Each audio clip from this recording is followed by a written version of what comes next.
Meninas, tudo bem com vocês? Esse é o terceiro vídeo aqui do canal. O primeiro eu falei sobre a perda do meu filho. O segundo eu falei da cerclagem que eu precisei fazer nessa segunda gestação. E hoje eu vou compartilhar com vocês a minha experiência que eu tive com essa gestação, né? Eu tive síndrome de HELP, a pré-eclâmpsia e síndrome de HELP. Então, na gestação da Vitória, eu tava caminhando tudo bem, né, normal. Aí quando eu fui fazer o exame morfológico, apareceu no resultado lá do exame que deu uma ruptura na veia do útero. Então, pelo que o médico me explicou lá, o sangue não ia chegar muito assim para o bebê. Então, eu já estava tendo uma complicação ali. A partir daí, comecei a inchar muito, inchar muito, demais. E aí, com a minha ginecologista, a gente começou a tratar essa gestação um pouquinho mais de perto, que era mais risco ainda, né? E aí foi que eu comecei a tomar vários remédios todos os dias, inclusive eu tinha aqui, ó, esse aqui, eu precisava aferir a pressão todos os dias. Fiz aquele exame de curva glicêmica e aí também deu diabetes gestacional. Então foi bastante complicado, né? Inclusive daí eu usei esse aqui para ver a glicemia também todos os dias, fora as medicações, né? Então a gestação já era de risco, como eu já tinha explicado para vocês, que eu tive que fazer uma cerclagem, que é um procedimento no centro cirúrgico, né? Que vai, toma uma hack. Se você não assistiu, depois assiste os outros vídeos. Aí teve todos esses aparelhos aqui, os custos com os remédios, enfim. Foi uma gestação bem complicada também. Aí, o que aconteceu? A pressão começou a subir. Os remédios estavam controlando até um período. Quando eu cheguei nas 30 semanas, eu fui deitar. A pressão durante o dia não abaixava. E eu fui deitar, tomei água com limão, né, para ver se melhorava. Aí começou uma dor aqui do lado esquerdo muito forte, né, que daí no caso eu descobri que era o fígado. Uma azia horrível, uma azia muito forte. Uma dor aqui embaixo do lado direito, uma dor terrível. Eu nunca tive dor nem do Pedro nem da Vitória durante a gestação, então nunca tive dor na barriga, então para mim aquilo já era super anormal. Foi aí quando a gente decidiu ir para o hospital. Antes, eu esqueci de falar, antes da gente ir essas 30 semanas, a gente já tinha ido outras vezes, porque a pressão estava subindo, mas os remédios estavam controlando, tomava, baixava, tá? Esqueci também de falar que eu precisei tomar aquelas injeções para fortalecer. Quando comecei a ter muita pressão alta, a médica passou as injeções para fortalecer o pulmão do bebê, da Vitória, né, antes que ela nascesse. Então eu tomei essas injeções, fui 2 vezes do PA com a pressão alta, a pressão abaixou. Só que nesse dia que eu já estava de 30 semanas, não abaixava de jeito nenhum. Aí foi coletado os exames lá, tinha dado aquela alteração de proteinúria. Ai, eu não sei falar muito bem o nome, mas ela já é um indicativo de pré-eclâmpsia, né? Então eu já estava com a pré-eclâmpsia e tinha os outros lá enzimas do fígado que também deu, daí já é evolução para a síndrome de HELP. E aquilo tudo foi um turbilhão, assim, né? Um medo terrível, porque eu sabia, né, que pressão alta não é muito bom, né? Não é bom mesmo numa gestação. E aí eu precisei ficar internada. A médica falou que ia ter que fazer o parto. A Vitória tinha só 7 meses. E por essa ruptura aí que eu tive no útero, ela não estava ganhando muito peso, né? Ela nasceu com 1,200, então um peso bem baixíssimo. E então aquela noite eu passei ali no hospital sendo medicada, fui para UTI, Na UTI, eles fizeram uma medicação que eles diziam que era um choque que ia dar nessa pressão alta, aí nessa pré-eclâmpsia e síndrome de HELP. Se eu lembrar o nome da medicação que eu tomei, sulfato de magnésio, acho que era alguma coisa assim. Eu vou deixar aqui escrito para vocês. E o medo, né? O medo de tudo que a gente fica. Fora eu que já tinha passado por uma perda. Então, são muitos medos em cima de muitos medos. A Vitória nasceu num domingo, à 1h da tarde. Já estava tudo programado, né? Porque eu não poderia assistir o parto, porque a pressão estava alta demais. Então, eu tomei anestesia geral. A Vitória, por ser muito pequenininha, prematura, 1,2 kg, ela tinha que nascer em menos de 1 minuto. Eles tinham que tirar de dentro de mim, já fazer os procedimentos que tem que fazer com o bebê prematuro. Então, foi assim uma loucura, né? Claro que eu não vi, porque fui sedada, né? A anestesia geral, eu fui entubada, não vi o parto. E daí depois, quando eu acordei, eu já estava na UTI de novo, meio desorientada, nem sabia que eu tinha ganhado neném, né? Nem sabia. E aí veio a fisioterapeuta me ajudar a levantar. Foi horrível, gente. Ai, quem já fez cesárea sabe o quanto dói. E aí me levaram até o UTI-NEL para eu conhecer ela. E eu já trabalhei no hospital, mas eu nunca tinha visto um bebê prematuro. Porque quando eu trabalhava no hospital, a gente tinha acesso ao berçário. E o berçário, as crianças, elas são grandes, né, gordinhas. Tem crianças que nascem de 4 quilos e pouco, enfim. A gente está habituada àquilo. E quando eu vi a Vitória, meu Deus, ela era muito, muito pequenininha. Assim, dava para ver todas as veinhas dela. E eu ali, olhando para ela, comecei a chorar, porque eu falei, meu Deus, e o medo, né, dela não sobreviver também.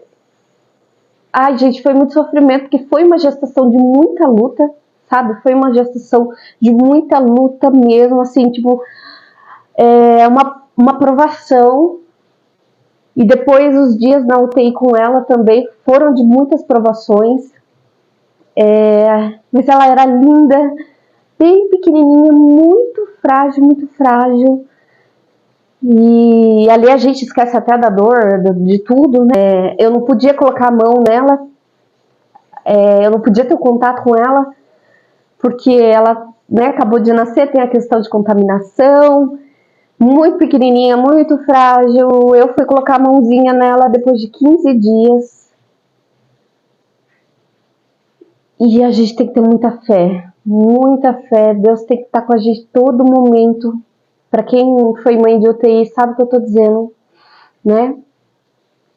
É Deus na frente, sempre, né? Porque tem saturação que cai, ela teve infecção e ela foi muito guerreira mesmo. A minha filha, ela realmente é uma vitória, porque o que ela lutou para sobreviver, né? E agora voltando para síndrome de HELP, né? É uma complicação, né? Se vocês não conhecem, eu vou explicar um pouquinho o que é a síndrome de HELP. É uma complicação tanto para a mamãe quanto para o bebê, os dois correm risco e os dois podem morrer. E ela passa pela pré-eclâmpsia e a pré-eclâmpsia é a complicação que vem a síndrome de HELP. Claro que vai dar nos exames, né? Como eu falei para vocês, a proteinúria lá, e vai dar também enzimas alteradas. Tem também as plaquetas. As minhas caíram muito, muito, muito assim. E precisei tomar lá na hora do parto, né? Tive que tomar plaquetas. A médica que me falou. Depois eu vi também no meu prontuário. Então é muito arriscado, tá? a pressão sobe demais, pode ter AVC, pode os órgãos parar, inclusive o fígado, os rins, e enfim, né? E sorte que eu fui numa hora boa, a médica até que me atendeu lá na hora falou que eu fui numa hora boa, né? Não tava tão assim, quer dizer, tava, né? Porque as plaquetas já tinham caído, as enzimas do fígado, a proteinúria que dá para eclâmpsia já estava tudo alterado, né? Mas diz assim, ela quis dizer assim, que eu estava consciente, né? Que, né? Geralmente já se fica inconsciente, enfim. Então, ai, Deus foi o tempo todo muito bom mesmo, tanto comigo como a minha filha. E como eu falei da outra vez, outro vídeo lá sobre a cerclagem, né? Quando você tem um risco de gestação, procurar um bom profissional, né? Qualificado, que tenha experiências em partos, em gestações de risco, que é muito importante. E foi o que me deu minha filha, assim, né? Deus na frente, a força dela por ser guerreira, a profissional, a médica que trouxe o meu bebê arco-íris à vida, os profissionais do hospital, o médico pediatra que pegou ela e já fez os procedimentos, levou para a UTI e cuidou dela. Então, assim, eu sou muito grata a tudo isso, porque eu devo a eles tudo isso. E aí, sobre a minha filha, ela nasceu de 30 semanas, 7 meses, um peso muito baixo, né? E ela ficou 52 dias na UTI NEO. Como eu falei, ela teve as recaídas lá as apneias, né, que acontece. Cada apneia é um susto. Com certeza as mães aqui que me assistem, se passaram por UTI, sabe como é isso. Ela teve infecção, quase matou a gente do coração e o pai dela. Mas no final, graças a Deus, deu certo. É muito complicado ter um bebê prematuro, os cuidados, né? Principalmente no primeiro ano, mas como eu falei, né? A gente tem que pôr tudo na mão de Deus e claro, fazer a nossa parte, óbvio. E é isso, né? Então, o que eu quero deixar aqui para vocês é que eu acredito que eu sou uma mãe de prematuros, né? Porque o Pedro, 21 semanas, 5 meses, e Vitória, com todo esse cuidado que teve, todo o cuidado que teve desde o início da gestação, ácido fólico, eu lembro que eu tomei ácido fólico, tudo certinho, teve todo o cuidado, como que eu falo? A médica muito próxima, assim, foi excelente, mas ainda eu tive prematura de 7 meses. E é muito complicado, né? Porque há muitos riscos, gente. A sobrevivência de um bebê prematuro é um milagre, é um milagre. Então, a minha filha é um milagre pra gente, sabe? E eu só tenho que agradecer a Deus, ao universo e todo mundo que fez parte, sabe? Porque é um milagre. Os riscos, o desenvolvimento de um bebê prematuro, né? E é isso. Ainda depois que eu ganhei ela, que eu ia visitá-la todos os dias na UTI, né? E ela ficar com ela. A primeira semana, eu ainda tive um pico, né? Da minha pressão. A minha pressão chegou acho que 18 ou 19 lá dentro, que eu vi tudo preto assim. Aí eu sentei. Porque quando você tem tanto a pré-eclâmpsia como síndrome de HELP, ainda perdura, né, uns dias, e você pode ter de novo. Então é uma coisa muito arriscada, muito mesmo. Então, como eu falei, como foi ainda muito de perto, uma gestação bem assistida, ainda eu tive prematuro. Então eu acho que eu sou uma mãe prematura, de prematuros. Então eu não posso mais ter mais filhos. Eu gostaria muito, se eu pudesse, assim, de verdade, eu queria ter mais filhos, com certeza. Mas não posso, porque eu posso ter isso de novo. E eu não quero pagar, né, para correr esse risco. Tanto que agora eu tenho a minha filha para cuidar. Né? Se eu tivesse a certeza, não vai acontecer nada, né? Que Deus mandasse mais mensagem, se a filha, pode fazer.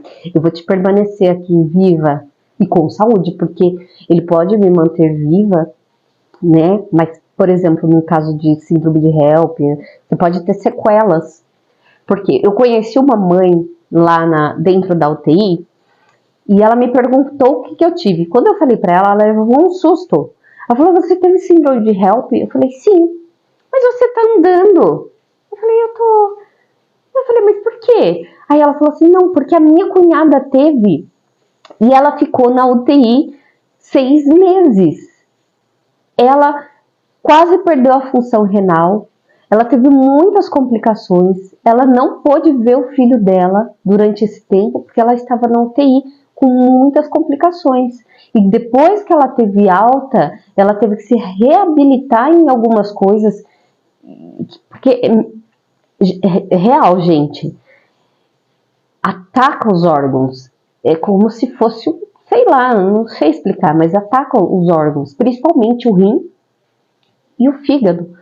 Então, você imagina, né? Você pode ficar com sequelas ainda, ou fazer tratamentos por anos se sobreviver, né? Então é muito arriscado. Eu morro de medo mesmo.